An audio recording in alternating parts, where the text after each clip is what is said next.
प्रिय सत्संगी भाइयों, एक सूचना आपको ये देनी है कि यहाँ इंटरनेट की प्रॉब्लम है। 30 मिनट तक का वीडियो 2 दिन में लोड होता है और हमारा 2 GB रोज़ का डाटा 2 दिन का ख़त्म हो जाता है। तो मैंने सोचा है कि 20-20 मिनट का वीडियो आप लोगों के लिए बनाया करूं ताकि 1 दिन में लोड हो जाए और आप लोगों की रोज़ की रोज़ सेवा होती रहे। आपको याद होगा कल हमने क्या बताया था? आज उससे आगे का कोर्स पूरा करता हूँ। कल अन्वय व्यतिरेक एक वैदिक प्रणाली है। अन्वय व्यतिरेक के माध्यम से भागवत चतुर्थ श्लोकी में कहा गया ना, एतावदेव जिज्ञासा तत्व जिज्ञासा सुरात्मन अन्वय व्यतिरेकाभ्याम यत स्यात् सर्वत्र सर्वदा। परमात्मा को अन्वय व्यतिरेक के माध्यम से इस सृष्टि में ढूंढने की बात कही गई है। तो अन्वय व्यतिरेक के बारे में मैंने बता दिया। अब देखो, परमात्मा को हम कैसे देख सकते हैं? वह नेत्र का विषय नहीं, वह मन का विषय नहीं, वह बुद्धि का विषय नहीं, हमारे किसी ज्ञानेंद्रियों का विषय नहीं, हमारे कर्मेंद्रियों का विषय नहीं। तो हम उसको कैसे जानें? अब देखो, जानने के प्रमाण के 3 प्रमुख साधन हमारे पास हैं। वैसे तो कुछ लोग 5 बताते हैं, कुछ लोग उससे भी ज़्यादा बताते हैं, लेकिन जीवन में ज़्यादातर हम प्रयोग इन्हीं 3 प्रमाणों का करते हैं। उसमें पहला प्रमाण है प्रत्यक्ष प्रमाण, दूसरा प्रमाण है अनुमान प्रमाण और तीसरा प्रमाण है आगम प्रमाण। प्रत्यक्ष प्रमाण क्या है? जो हम आँखों से, अपनी इंद्रियों से प्रत्यक्ष अनुभव करते हैं। आँख से रूप का अनुभव करते हैं, दृश्य का अनुभव करते हैं और हम कहते हैं हमने आँखों देखी है। मतलब रूप के क्षेत्र में, दृश्य के क्षेत्र में नेत्र प्रमाण है। और फिर हम कहते हैं हमने अपने कान से सुना है। मतलब कि श्रवण के क्षेत्र में कान की प्रामाणिकता है। अब कोई कहे कि हमने आँखों से सुना है तो हम उसका प्रमाण नहीं मानेंगे। कोई कहे हमने कान से देखा है तो उसका प्रमाण नहीं मानेंगे। इन इंद्रियों का एक एक क्षेत्र में एक अधिकार है, प्रमाण है। तो आँख से प्रत्यक्ष जो देखते हैं, कान से जो प्रत्यक्ष सुनते हैं, त्वचा से जो प्रत्यक्ष स्पर्श करते हैं, रसना से जो प्रत्यक्ष चखते हैं और नासिका से जो प्रत्यक्ष गंध का अनुभव करते हैं। तो इस प्रत्यक्षानुभूति को, जो इंद्रियों से प्रत्यक्ष में हमको अनुभूत हो, उसको प्रत्यक्ष प्रमाण बोलते हैं। अब इसमें से परमात्मा को कैसे प्रत्यक्ष बनाओगे भाई? वह इन इंद्रियों का विषय नहीं, मन का विषय नहीं, बुद्धि का विषय नहीं, इनके पीछे खड़ा है। जहाँ इनकी पहुँच है, न तत्र भासते सूर्यो न चंद्रो न तारकम नेम विद्युतो भाति कुतो यम अग्नि तमेव भान्तम अनुभात सर्वम तस्य भाषा सर्वम इदम विभाति। न तद भासते सूर्यो, सूर्य बुद्धि का देवता है, वहाँ बुद्धि नहीं पहुँचती। न चंद्रो, चंद्रमा मन का देवता है, यानी मन की भी वहाँ पहुँच नहीं है। तारक, यहाँ तारे जो हैं टिमटिमाते हैं ना, कभी प्रकट कभी लगता है जुगमु जुगमु करते हैं, तर्क का प्रतीक है। तर्क से भी वहाँ हम नहीं पहुँच सकते। मन समेत यही जान न बानी, तर्क न सकई सकल अनुमानी। हमको जानना है परमात्मा को, वहाँ प्रत्यक्ष प्रमाण काम नहीं आया। आप समझ जाइए, आप लोग समझदार श्रोता है, थोड़े में ज़्यादा समझते हैं कि हमारे पास प्रत्यक्ष प्रमाण के, प्रत्यक्ष जानने के जितने भी साधन हैं, ये परमात्मा तक नहीं पहुँच पाते। कुतोयम अग्नि, अग्नि यहाँ वाणी है, वाणी का देवता है अग्नि। तो वाणी से भी बड़ा मुश्किल है वहाँ तक बताना, उसके बारे में बताना। तो अब दूसरा तरीका है हमको कि जो चीज़ हमारे प्रत्यक्ष न हो तो उसको हम अनुमान से जान लेते हैं। क्यों? पहले से ज्ञात सूचनाओं के आधार पर अनुमान कर लेते हैं। जैसे जहाँ जहाँ धुआं है वहाँ वहाँ आग होती है। तो हमने पर्वत के पीछे से धुआं उठते हुए देखा, तो हमने अनुमान लगा लिया क्या कि पर्वत के पीछे कहीं आग लगी है। आग नहीं दिखाई दे रही है, दिखाई दे रहा है धुआं। लेकिन जहाँ जहाँ धूम होता है वहाँ वहाँ अग्नि होती है, ये हमको पहले से ज्ञात है। इसलिए हम इस पर न देखते हुए भी अग्नि को अनुमान लगा लेते हैं कि वहाँ अग्नि है। तो ये अनुमान प्रमाण हो गया। तर्क न सकहीं सकल अनुमानी साफ साफ तुलसी ने कह दिया ये अनुमान से विषय नहीं है। क्यों? क्योंकि पहले से ज्ञात नहीं है, तो कैसे अनुमान लगाओगे? धूम को देख के अग्नि का अनुमान लगा लिया, अब कौन सी ऐसी चीज़ इसको देख के परमात्मा का अनुमान लगा लोगे? तो अनुमान का भी विषय नहीं है, तो किसका विषय है भाई? तब कैसे हम परमात्मा को जाने? तो देखो यार, जैसे रूप में एकाधिकार नेत्र का है और श्रव्य में एकाधिकार श्रवण का है, स्पर्श में एकाधिकार त्वक का है, रस में एकाधिकार रसना का है और गंध में एकाधिकार नासिका का है। कोई कहे कि हमने आँख से सूंघा तो हम हंसेंगे, नहीं मानेंगे। नहीं, इन एक एक इंद्रियों का एक एक विषय में एकाधिकार है, प्रमाण है। उसी तरह से परमात्म बोध में एकाधिकार है श्रुति माता का, हमारे वेद का, हमारी प्रस्थानत्रयी का। प्रस्थानत्रयी में 3 चीज़ें आती हैं, उपनिषद, गीता और ब्रह्मसूत्र।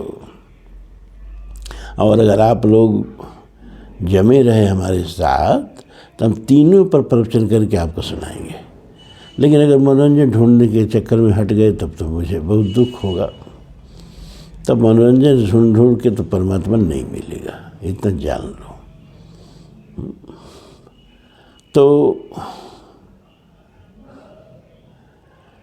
श्रुति प्रमाण है। श्रुति जो कहती है पहले उस पर विश्वास करते हैं, और विश्वास के बाद तब हम उसका निगमन करके, उस पर निधिध्यासन करके उस परमात्मा तत्व का अनुभव करते हैं। और ये भीतर जो चिद बैठा है इसको ब्रह्म से तदाकार करते हैं। क्योंकि शंकराचार्य ने भी कहा कि ब्रह्मात्मय के बोधेन बिना विमुक्तिर। ब्रह्मात्मा एक यानी ब्रह्मा और आत्मा की एकता के बिना कुछ भी करो तो मुक्ति नहीं मिल रही, मोक्ष नहीं मिल रहा है। यह भीतर जो चिद बैठा है, चैतन्य बैठा है, और अखंड चैतन्य जो है वो दोनों एक ही हैं। इसकी बोध के बिना मुक्ति नहीं मिलती है। लेकिन इसका बोध करने का एक प्रणाली है भैया। देखो ये वेदांत पर हम कक्षा आप लोग एक क्लास ले रहे हैं। अब जैसे आप केमिस्ट्री की कक्षा में बैठे हो तो वहाँ आपको कुछ सूत्र संकेत याद करने पड़ेंगे, है ना। अब AU लिख दिया, AU माने क्या नहीं जानोगे तो क्या केमिस्ट्री पढ़ोगे ना। आपको जानना होगा क्या AU माने सोना को AU का सूत्र है, गोल्ड का सूत्र है AU। AG लिख दिया, आपकी क्या भैया का सिल्वर का सूत्र है AG। HG लिख दिया, ये क्या है भैया का पारे का सूत्र है HG। CR लिख दिया, ये क्या है का क्रोमियम। CD लिख दिया, क्या है कैडमियम। ऐसे CA क्या है कैल्शियम। ऐसे तो आपको केमिस्ट्री बिना इसके जाने नहीं पढ़ सकते। फिजिक्स पढ़ने आए हैं तो ग्रीक के अल्फ़ाबेट को जानना होगा, alpha, theta, beta, gamma, mu, tau, ये सब के संकेत से ही पढ़ाया जाता है। क ख ग ABCD नहीं चलता है। ट्रिग्नोमेट्री में भी यही सब जानना होगा। पहले ग्रीक का सब अल्फ़ाबेट पहचानना होगा आपको। संस्कृत पढ़ने गए तो आपको रूप याद करना होगा। बिना रूप याद किए संस्कृत से मतलब नहीं निष्ठात हो सकते संस्कृत भाषा में आप। तो संस्कृत पढ़ेंगे तो रूप याद करना होगा, केमिस्ट्री पढ़ेंगे तो संकेताक्षरों को याद करना होगा, हैं? और फिजिक्स पढ़ोगे तो हाँ ग्रीक के अल्फ़ाबेट को आपको जानना होगा, पहचानना होगा, तभी आगे बढ़ पाओगे। उसी तरह से वेदांत की कक्षा में बैठे हैं तो इसके भी कुछ अपने पद्धतियाँ हैं जिनको बिना जाने आप ब्रह्म को कभी नहीं जान पाओगे। जैसे अन्वय व्यतिरेक बार बार आएगा, अन्वय व्यतिरेक के माध्यम से ब्रह्म तक पहुँचने का एक साधन है। तो थोड़ा सा हमने उसके बारे में बताया, आप कितना ग्रहण किए तो आप जानो। उसी तरह से कुछ और चीज़ें हैं जिनको बिना जाने वेदांत में आगे नहीं बढ़ोगे। देखो किसी अब वेदांत में क्या है, सूत्र दिए हैं। वेदांत में क्या है, मंत्र दिए हैं। वेदांत में श्लोक नहीं होता है। गीता के श्लोक को भी मंत्र ही बोलते हैं। सारे उपनिषदों को ये जो है उसमें मंत्र ही, छंदों को मंत्र ही बोलते हैं। वेद के छंदों को मंत्र ही बोलते हैं। तो इसकी कुछ चीज़ों को जानना अनिवार्य होता है। उसमें किसी भी वेदांत में या कहीं साहित्य में भी किसी भी वाक्य का, छंद का, श्लोक का, मंत्र का अर्थ 3 तरीके से लगता है: अभिधा, लक्षणा और व्यंजना। अभिधा का मतलब सीधे सीधे शब्दार्थ लगा लेना। जैसे रावण एक राक्षस था, इसका अभिधात्मक अर्थ है रावण एक राक्षस था, उसमें हेर फेर नहीं। मतलब जहाँ शब्द, जहाँ वाक्य एकदम सीधे अर्थ अपना प्रकट कर देते हो, वो शब्दार्थ लगा लो। शब्दार्थ जहाँ लगे, राम एक अच्छा लड़का है, अब साहब इसमें कोई दाव पेच नहीं, सीधे सीधे कह दिया अच्छा लड़का है, तो इसका शब्दार्थ नहीं हुआ कि राम एक अच्छा लड़का है। इस तरह वाक्यों का शब्दार्थ जहाँ लगता है उसको अभिधा कहते हैं। लेकिन अब वेद भी देखो छंदों में लिखे गए हैं। त्रिष्टुप है, अनुष्टुप है, गायत्री है, छंद है कि नहीं छंद है। मतलब काव्य है, वेद भी काव्य है, गीता भी काव्य है, उपनिषद भी काव्य है। तो इन काव्यों के वाक्यों का अर्थ जो है ना अभिधा में नहीं लग पाता है, तो इनके लिए लक्षणा का प्रयोग किया जाता है। लक्षणा में बातें कही गई हैं तो लक्षणात्मक अर्थ लगेगा। और लक्षणा जो है ना 3 प्रकार की होती है: जहद, अजहद, पहला है जहद, दूसरा है अजहद और तीसरा है भाग त्याग या जहद अजहद लक्षणा। अब जहद माने क्या होता है, अरे चीत एकदम जहड़ गई, नहीं बोलते हैं जहड़ गई, मतलब नष्ट हो गई। जहद मतलब वाक्य जो बोला गया है उसका शब्दार्थ छोड़ के और उसका भावार्थ क्या लग रहा है, जहाँ जो बातें कही गई हैं उसको छोड़ के और उसी कहे गए के आधार पर जब एक दूसरा अर्थ प्रकट होता है तो वहाँ कहते हैं जहत लक्षणा। जैसे हम कहें कि रमेश जी का घर तो गंगा जी में है, इसका क्या अर्थ लगाएंगे आप? बार बार लोग कहते हैं। अभी वो जो उत्तराखंड में वो केदारनाथ जी में जो विपदा आई थी उसमें एक मुसलमान भाई का घर बह गया था गंगा जी में, रो रो के कह रहा था। लोग कहते थे भैया तुम कितने भाग्यशाली हो, तुम्हारा घर तो गंगा जी में है। तो गंगा जी में घर कैसे होगा? भाव ये निकला कि उसका घर गंगा जी के किनारे पर था। तो कहा गया कि इस रमेश का घर गंगा जी में है, लेकिन अर्थ क्या लगा कि रमेश जी का घर गंगा जी के तट पर है। तो कहा गया कुछ, लेकिन उन्हीं कहे गए वाक्य पर खड़ा होकर अर्थ लग रहा है कुछ। तो इसको कहते हैं जहद लक्षणा, मतलब जो अभिधात्मक अर्थ निकल रहा है उसको जहद कर दिया, मतलब त्याग दिया, जहड़ा दिया उसको, और उसके जगह पर एक भावार्थ खड़ा कर दिया। इसको कहते हैं जहद लक्षणा। अब प्रवचन में जहद अजहद लक्षणा कहीं किसी भी प्रवचन में किसी के सुने हो? नहीं, क्योंकि मैं यहाँ प्रवचन कर ही नहीं रहा हूँ। मैं यहाँ आप लोगों को वेदांत पढ़ा रहा हूँ। मैं उपनिषद पर प्रवचन करने वाला हूँ, मैं ब्रह्मसूत्र पर प्रवचन करने वाला हूँ, मैं गीता पर प्रवचन करने वाला हूँ। तो ये सब जो चीज़ें हैं ना, इसको ठीक से नहीं समझोगे तो फिर तुम्हें मनोरंजन होगा। विषयी कह पुनि हरिगुण ग्रामा और श्रवण सुखदम और मन अभिरामा। लेकिन आप लोग अपने को पहचानो कि आप लोग हो कौन।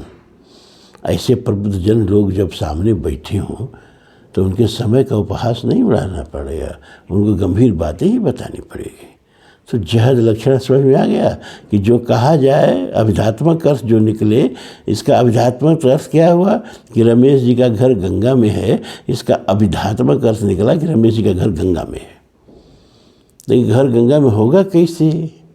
तो हमने ये जो अभिधात्मक अर्थ निकल रहा है इसको त्याग दिया, और त्याग के उसके नियरेस्ट एक अर्थ लगा लिया, क्या कि इनका घर गंगा जी के तट पर है, गंगा जी से सटा हुआ है।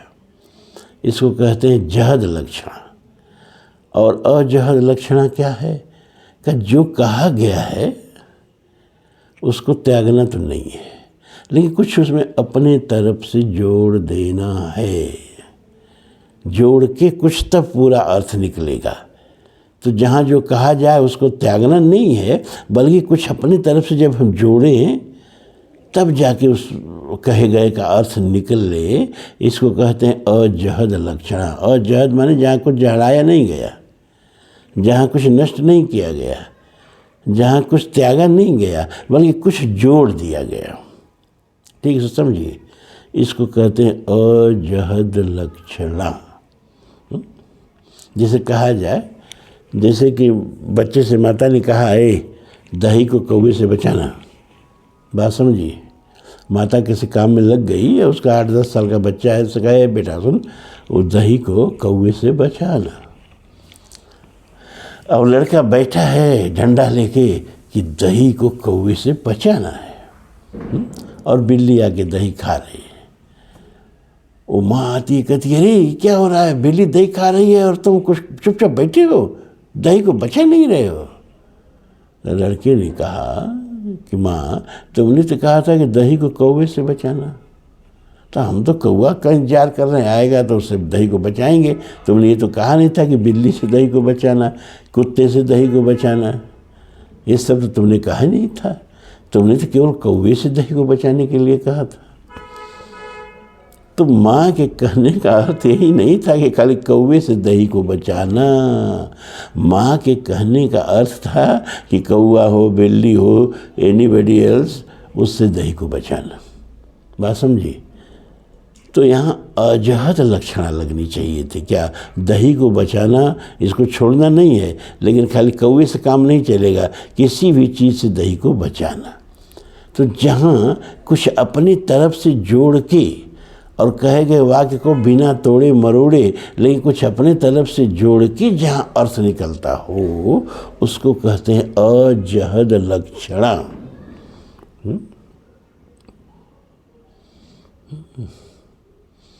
और तीसरा है भाग त्याग या अजहद, जहद अजहद लक्षणा। जहद अजहद लक्षणा या भाग त्याग लक्षणा। मतलब जहद अजहद का मतलब कि कुछ चीज़ों को जहड़ा दिया जाए, जो वो कहा गया है उसमें कुछ चीज़ों को जहड़ा दिया जाए, मतलब त्याग दिया जाए। कुछ भाग त्याग मतलब कुछ भाग त्याग दिया जाए, है ना। और कुछ को पकड़ लिया जाए। तो जहाँ कुछ को त्याग के और कुछ को पकड़ के अर्थ लगता है, वहाँ जहद अजहद या भाग त्याग लक्षणा होती है। जैसे कहा जाए ये वही रमेश है, यह वही रमेश है। अब मतलब क्या कि कोई रमेश मिला था कभी, किसी जो कह रहा है उससे, और इससे कुछ पैसा ले लिया था और चंपत हो गया था, आज पकड़ा गया।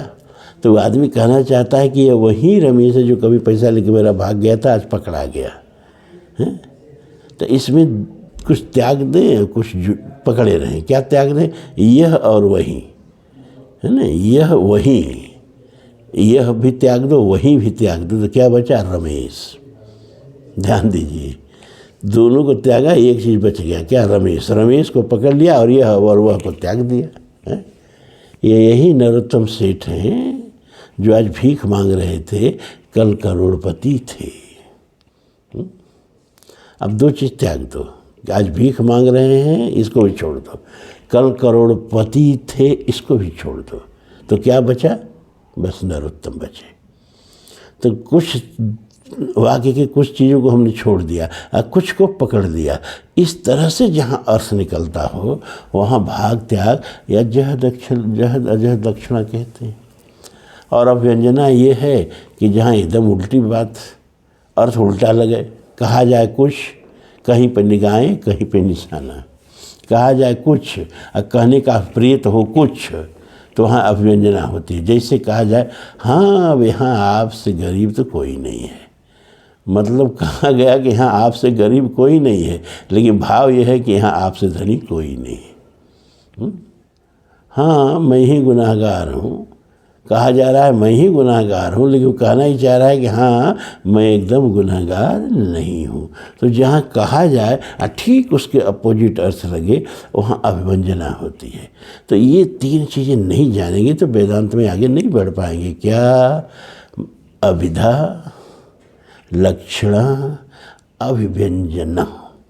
तो मैं समझ गया कि अब आप किसी को भी अभिधा क्या होती है, लक्षणा क्या होती है, अभिव्यंजना क्या होती है पढ़ा देंगे। अब यह जब बात समझ में आ गई तो कल हम जो 4 महावाक्य हैं ना वेदों के, अहम ब्रह्मास्मि, प्रज्ञानम ब्रह्म, अयमात्मा ब्रह्म, तत्वमसि, इनका जहद अजहद चाहे लक्षणा से कैसे अर्थ निकलता है और कैसे इसके सहारे हम उस ब्रह्म तक पहुँचें। क्यों? क्योंकि वेदांत में, ब्रह्म विद्या में जैसे कि रूप में आँख का प्रमाण है, उस गारंटी के साथ ब्रह्म विद्या में श्रुति माता का प्रमाण है।